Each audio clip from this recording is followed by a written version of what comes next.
Thanks for being here. I will make a quick announcement at the top, which is that I have a parent-teacher conference that I am committed to making, and so I need to keep this at about 35 minutes if I could. Coverage. Have you seen my kids' report card? It's all good. Ben, can I take your questions? Yes, I have a couple questions on the U.S.-Israel-Iran front based on the interview the President did with Atlantic. I'm trying to reconcile a couple of points about the President's approach. He says in the interview, and he said before, I believe, that he wouldn't presume to tell Israel how to handle its own security. But then he also talks about how an Israeli attack on Iran could be a distraction that will allow Iran to portray itself as a victim. So, I mean, in a sense, for reasons he thinks are very legitimate, isn't, in fact, he is trying to tell Israel what to do, which is not to attack and let sanctions work. Well, we share in our constant and regular communications with Israeli government, military, and intelligence officials our judgments of the diplomatic situation, the situation regarding Iran's pursuit of nuclear weapons technology, and you know, ideas about what contingencies might breed what outcomes. But that is quite different from trying to tell a sovereign nation how to make a decision. And the President wouldn't presume to do that, and he won't presume to do that. When asked if he plans to ramp up his rhetoric with the Prime Minister about the red line issue, he says, look, we've got options, including the military option, and he says, you know, I don't bluff. Does the White House feel like privately and publicly it has, in fact, already spelled out his red lines? It has gotten specific? Well, I think I want to be clear. The President obviously gave this interview and spoke extensively about this issue. He, Secretary of State, Vice President, Secretary of Defense, military leaders, intelligence leaders are in regular consultations with our Israeli counterparts. One of the hallmarks of the American-Israeli relationship under this President is the level of cooperation and consultation. So he is not, does not need to communicate through an interview with Israeli leaders, because he communicates with them regularly. In fact, I think he has probably met with Prime Minister Netanyahu more than any other leader. So that's one thing. And then I think, yes, we have the conversations that he and the Prime Minister have, that leaders of this administration and leaders of the Israeli government have, are full of detail and analysis. So I don't think there will be, I think the Israelis understand the policy approach that this President has taken, and what our view is of what Iranian behavior is about, what our view is of the time and space that still is there for us to continue to pursue the diplomatic path, isolating Iran, pressuring Iran to change its behavior. And obviously we share a lot of information in the intelligence sphere about what exactly Iran is up to with regards to its nuclear programs. Finally, the President describes his relationship with the Prime Minister as functional, and I'm wondering, given the closeness of this relationship, or how it is portrayed to us, is functional good enough? Well, I was in the interview, and I think he was giving the antonym of the question, which was some have described it as dysfunctional, and he countered it's actually the opposite. It's functional. It is a full relationship. It is a candid relationship. They meet and speak regularly. You know, obviously, even very close friends, as America is to Israel, don't agree government to government on every single issue, matters of tactics versus strategy. But it's a productive, candid, functional relationship. Yes. Jay, as the President elaborated on that comment about the relationship and said it was a very functional relationship and talked about the areas in which they agree, he also described it as more of a business-like relationship than a personal rapport. He said they both have had a lot on their plates and talk more about business than personal issues. Does the President feel that it's important to have more of a personal rapport with the Prime Minister, and is that going to be one of the goals for the meeting on Monday? I think the President feels that that the issue that folks are focused on right now in relation to the American-Israeli relationship is one of paramount importance in terms of not just Israel's national security, but U.S. national security and regional and global security. And that what is most important is that we have the kind of communication and cooperation with our Israeli counterparts that we do have, and that it is clear to Iran and clear to the world what our approach is in and what our view is. Our approach is towards Iranian behavior and our view about what Iran needs to do and what its options are. As the president said in that interview, and he said other times, when he took office, the world was divided about what to do over Iran's nuclear ambitions, and Iran was unified. The reverse is now true because of the approach the president took and leading the international community by demonstrating his willingness to negotiate, discuss with Iran, to sit down and talk with Iran, if it were willing to demonstrate its commitment to upholding its international obligations. By taking that approach, he has helped unify the international community in an unprecedented level of unanimity in its approach to Iran, which has resulted in an unprecedented level of international action against Iran as a result of its behavior. So, look, the relationship is sound. I think the president also pointed out that, what is true about the relationship is that Israelis know that our friendship with Israel and our support and for Israel and our commitment to Israeli security is a bipartisan fact of our life here, and Americans understand that that relationship is the same regardless of which party is in power in Israel.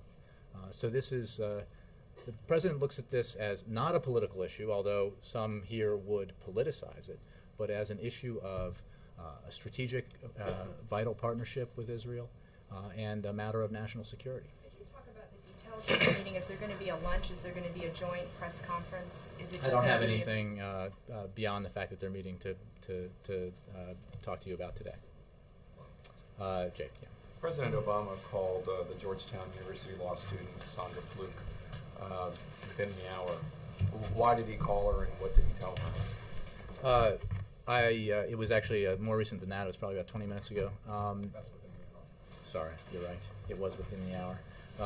I just know that is what I was in the Oval when he did, and that's one of the things that delayed the briefing.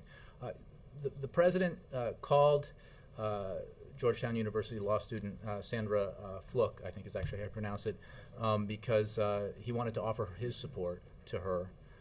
He wanted to express his disappointment that she has been the subject of inappropriate personal attacks, and to thank her for exercising her rights as a citizen to speak out on an issue of public policy. And it was a very good conversation. Is that all you can tell us about the conversation? Well, I mean, I think so. It wasn't, it was several minutes. They had a very good conversation. I think he, like a lot of people, feels that the kinds of personal attacks that she's that have been directed her way are inappropriate. It's the fact that our political discourse has become debased in many ways is bad enough. It is worse when it's directed at a private citizen who was simply expressing her views on a matter of public policy. Is it appropriate for Democratic organizations to try to raise money off of this attack on her? I think that I'll leave that to whatever organizations might agree with her or sympathize with her. The fact of the matter is the president was expressing his support for her and his disappointment in the kind of attacks that have been leveled at her, to her, and his appreciation for her willingness to sort of stand tall and express her opinion. One last question on the same subject, although not on Ms. Fluck. Is Vice President Biden at Iowa State University was referring to the conscience debate about contraception, and he said that it got screwed up. That's a quote from the Vice President. Why did it get screwed up? Well, I think as you remember when the president came out and made his announcement about, from this podium about what the approach he was going to take and direct his administration to take with regards to religious institutions like colleges, universities, and hospitals.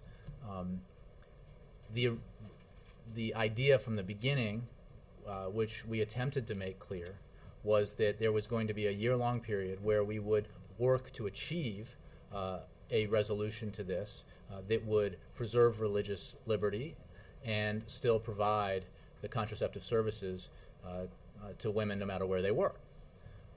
What was clear, as the president I think was pretty explicit about when he was here, is that for whatever reason, the debate was such that it became imperative in his mind that we come up with that resolution in a far quicker period of time, and that's what we did. Because he felt it very important that people understand that he took the religious liberty issue very seriously, as he expressed here from the podium. His own experience with faith-based organizations when he was a young man demonstrated to him the importance that they have in our public life, and he believed very clearly that we could extend this important health care coverage to all women, and no matter where they work, and do it in a way that still found that balance that preserved religious liberty. Thanks. Dan. Thank you. Jay, a few times the president has met with Prime Minister Benjamin Netanyahu, much of the focus was on the Mideast peace process. Is the focus on Iran pushing that aside, overshadowing that effort at all? Well, there's no question that Iranian behavior is a front and center issue right now for this president in terms of his national security policy, and certainly in his discussions with the Israeli Prime Minister. But it is not the only topic that they will discuss, and it's certainly not the only topic of importance between our two countries. The president remains committed to doing everything his administration can to encourage both parties, both sides, to come to the table and negotiate a two-state solution that both sides have said they want, and which really is the only way to achieve long-term peace in the region. So that remains an important item on the agenda, and I'm sure it will be discussed when the two leaders meet. You have discussed here today quite extensively the nature of the relationship between the two leaders. But is there trust in that relationship? Yes, there is. There is, I think, a very clear understanding of, because of the level of cooperation at the highest levels as well as at the variety of levels that I discussed, of what we see with regards to the Iranian issue, what we see is happening there, what our policy is and how and why we're pursuing it, why we think, as the president has said, a diplomatic solution where Iran renounces nuclear weapons ambitions is the best option in terms of resolving this problem for the long term as opposed to temporarily, and that because there is time and space available to continue to pursue that path, to continue to pressure Iran, to isolate it, to have the ever-increasing level of sanctions bite in terms of Iran's economy, that is the right way to go. It is also the case, as the president made clear in that interview, that he does not take any option off the table, and that everybody should be clear about that, that he does not bluff when he says that no option is off the table in our potential response to Iran's pursuit of a nuclear weapon. He means it, and I think he made that clear in the interview. Yes, Nora. When the president says, "I don't bluff," does he mean in referring to Iran acquiring the capability or acquiring a weapon? I think we have made clear that we are determined to prevent Iran from acquiring nuclear weapons. There is a staged process here, and one of the reasons why, as I've made clear and others have, we know there is time and space to continue to pursue a diplomatic path with sanctions and diplomatic pressure is because we have visibility into Iran's nuclear program. We have IAEA inspectors on the ground, and we know that they have not made that breakout move towards acquiring nuclear weapons. We will continue to pressure Iran. We will continue to work with our allies to ratchet up sanctions, to isolate the regime, and the price that they're paying for their behavior is already high, and it will get higher. So that's the policy we're pursuing. And that follow on the president's call with a Georgetown law student, Sandra Fluke. Was the president made aware of Rush Limbaugh's comments? Is that why he placed Well, the he call? certainly is aware of them, yes. Yes. And what did he think of those comments? Well, I think, this is not a quote from him, but I think he thinks they were reprehensible. They were disappointing. They were, it is disappointing that that kind of, those kinds of personal and crude attacks could be leveled against someone like this young law school student who was simply expressing her opinion on a matter of public policy, and doing so with a great deal of poise. Wendell. Is the president frustrated that Republicans have been able to convince at least other Republicans that he's too tough on Israel and too soft on Iran? I think, Wendell, as you know, that there is for some folks an overlay of American domestic politics here. As I know from being with him when he discussed these matters, this is a matter not of domestic politics for him, but a matter of American national security and the security of our close ally, Israel. That's the approach he takes, and these are extremely serious issues. And as again, I think he made clear in the interview that he gave to The Atlantic, he is fully focused on the threat that Iran represents, both to Israel, to the region, to the United States, and to the world.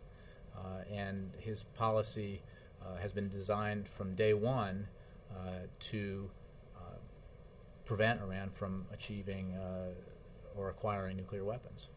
Reports out of Israel indicate that Prime Minister Netanyahu wants the president to spell out the red lines Iran will not be allowed to cross without the U.S. joining in military action. Is that likely to happen this weekend? Well, I think the president addressed that very clearly in his interview yesterday. I think he made very clear that when we talk about the options available to the United States and make clear, as he does, that we rule out no option, that we take no option off the table. That includes, obviously, the military option. However, it is our policy that the best opportunity we and our many allies on this issue have of resolving the threat posed by the potential of Iran acquiring a nuclear weapon is by doing it diplomatically, by pressuring Iran into changing its behavior so that it makes the decision, that Iran makes the decision, its leaders make the decision to forsake pursuit of this of a nuclear weapon. And we have time and space to continue to pursue that policy. I think the president also made clear that there is, it is not strategically in the United States' interest to draw explicit red lines as to what hypothetical action by Iran would result in a specific reaction by the United States. He's made clear what our policy is. He has made clear that we do not rule out any option in responding or in dealing with Iranian behavior, and I think that is the way it will remain going forward. Andre. And can I give you one more on a purely political question? The president recently crossed the 100 fundraiser threshold in the 2012 campaign. which, is being used to beat up on him for focusing more on his reelection than on the affairs of state. Are we looking at a result of Citizens United here? At this point, George W. Bush had done roughly half as many fundraisers as the president. Well, it's hard to know specifically what it's a result of, as you say. The fact is the president has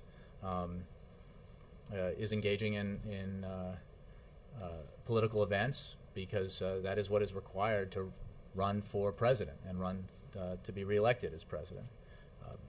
It is also true that, as I understand it, and I would refer you to the campaign for more details, that there is an enormous amount of support for the president and a desire to participate in these political events in support of his campaign. The fact of the matter is that it is still, and I hesitate to give a percentage, but it is still a fairly small portion of his time, and he is still enjoying, if you will, the fact that he doesn't have a primary opponent. The other party is engaged in a primary campaign, the length of which is yet to be determined. He understands, having experienced it himself, that they can go on for some time. He is able, because he does not have an opponent and won't have one until the other party has picked its nominee, to spend relatively less time than he might otherwise have had to have spent if he had a primary.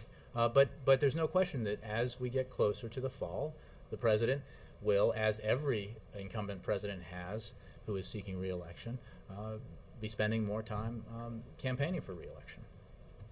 We shouldn't conclude that he appears to be starting earlier to counter the impact of super PACs. I don't know that that's the case. I mean, I would refer you to the campaign, and I don't know that he started earlier necessarily. He just may be more be more successful at it than some of his predecessors. Mike. Minutes after speaking with the president, Ms.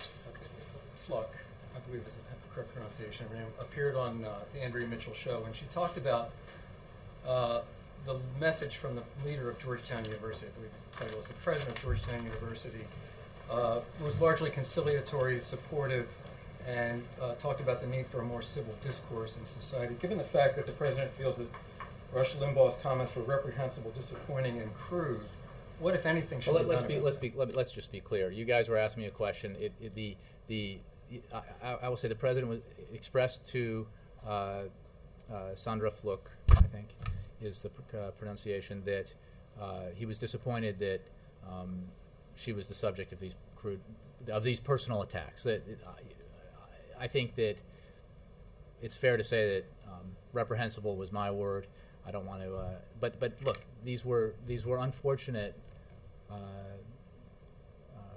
attacks that were leveled against her, and the president feels that way. I think they were inappropriate and reprehensible. But the point is, the president called her to thank her for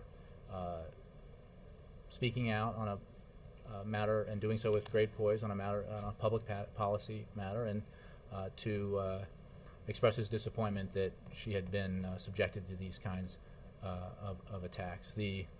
I think that my understanding is that's not quite the complete quotation from the president of Georgetown, but I'll leave it to you to check into that. Sure. Andre. Can I ask a follow-up? Sure. Please. I'm sorry. Sorry, Andre, you're next. Okay, just two, which is a lot less. Last night at one of the fundraisers in New York City, the president made a comment that, instead of running campaign ads, I can just run footage of these GOP debates and people will be able to see clearly the difference. And his tone was one of ridicule, I think it's fair to say. But repeatedly we've heard White House officials, and I think even the president himself, say that they expect a very tough and close race in the fall. Given the fact that the president apparently doesn't have high regard for the way the GOP candidates are conducting themselves, is it still the case that you expect a tough, close race? Well, I would take issue with your characterization of what he said. I think the point, as he and I and others and folks at the campaign has made, is that what we have seen from the competition on the other side to produce a nominee for the Republican Party is that no matter who the nominee is, assuming it's somebody from the current field, the policies are very much the same. And the policies are essentially reiterations of, often on steroids, of the policies that got us into this mess. That say, you know, we don't need to regulate Wall Street, even though the financial crisis was the worst since the Great Depression, and the fact that Wall Street was operating on its own set of rules contributed greatly to that. We don't need to regulate or prevent insurance companies from throwing people off when they get sick, throwing people off of their insurance coverage when they get sick, and we can throw off the many hundreds of thousands, I think a couple million even, younger Americans who now have insurance coverage because of the Affordable Care Act, and we should, again, according to the policy proposals put forward, which are quite similar to the ones that our Republican friends on the Hill have put forward, we should not just, not only should we not take a balanced approach to deficit and debt reduction, but in dealing with deficits and debt, we should go ahead and give bigger tax cuts to millionaires and billionaires, while making life even harder for the middle class. There's no question that the President believes that in a choice between those substantive policy positions on the economy and the ones that he has pursued and is presenting, that he believes that his options are better and that the American people will agree with him come November. I got to do Andre, and then I got to do one more. Yeah. In the run-up to the elections in Russia, President Putin published a number of articles, made a number of announcements, including on international relations. He repeatedly was asked about Iran and Syria and all that. Basically, his basic point is he's not happy with a certain trigger happiness in the world that exists. Certain what? Trigger happiness. Are those your words or his? That's my words, but that's the essence of what he was saying. He said that's why that guided the Russian position. In certain instances, it guided the Chinese position. My question to you about that is, you said we want to make our views known so that everybody has no mistake about it, knows that do these views from Russia and China, these views count for the White House? And I also had a technical question about the election after. Oh, well, okay, let me, and we're going to have to move quickly.